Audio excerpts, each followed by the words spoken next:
Olá pessoal, bem-vindos aos vídeos instrutivos do Crefito 3.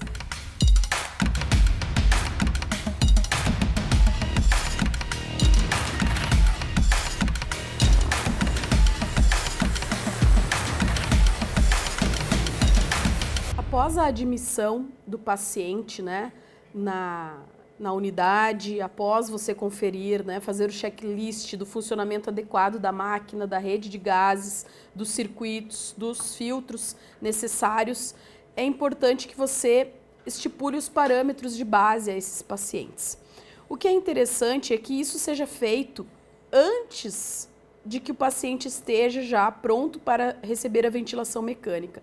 Então, você pode selecionar os parâmetros no aparelho de ventilação mecânica. Aqui nós colocamos no modo ventilatório a pressão controlada, que é a indicação por enquanto, Isso pode mudar aí com os estudos científicos que vierem e as novas descobertas sobre o Covid-19, mas por enquanto o modo ventilatório indicado para pacientes pediátricos e neonatais são os modos ventilatórios à pressão, ou o modo ventilatório pressão regulada e volume controlado, mas para aquelas equipes que já tenham experiência na aplicação desse modo ventilatório. Se você não tem experiência na aplicação de modos ventilatórios a volume em pediatria e neonatologia, por segurança do paciente, para que você seja mais assertivo na ventilação mecânica, é indicado que você utilize, então, modo ventilatório à pressão.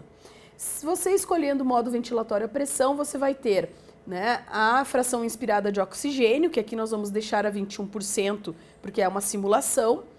A frequência respiratória, que deve ser em torno de 2/3 da frequência respiratória predita para a faixa etária do paciente.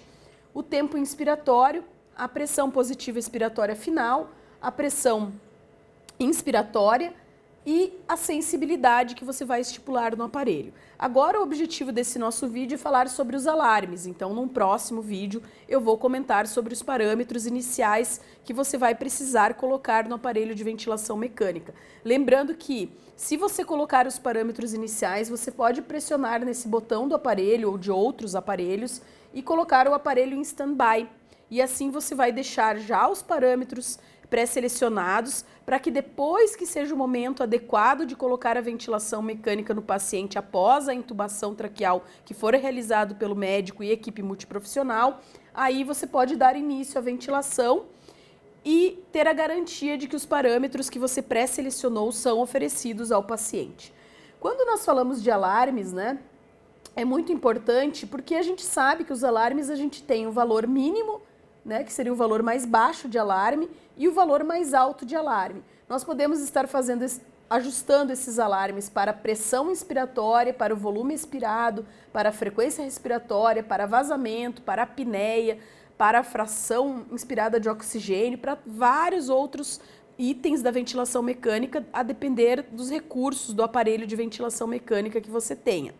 O que é muito importante, que já há alguns anos a Academia Americana e também adotado pela Sociedade Brasileira de Medicina Intensiva Brasileira, recomenda que, junto dos cursos de fundamentos ventilatórios para os pacientes, sejam colocados os parâmetros de alarme em torno de 15% acima e abaixo do valor que você pré-estipulou. Por exemplo, se você colocar uma pressão positiva expiratória final de 5 centímetros de água, você vai colocar um valor mínimo de em torno de 4 centímetros de água e um valor máximo em torno de 6,5 centímetros de água. Eu sei que isso pode fazer com que o alarme toque mais, ou seja mais acionado por pequenas mudanças na ventilação do paciente. Mas mundialmente, por segurança do paciente e da ventilação, a recomendação é parâmetros de alarme em torno de 15% para baixo ou para cima do valor que você pré-estipulou. Tome muito cuidado com esse item, porque o item alarme é um item de segurança à ventilação do paciente.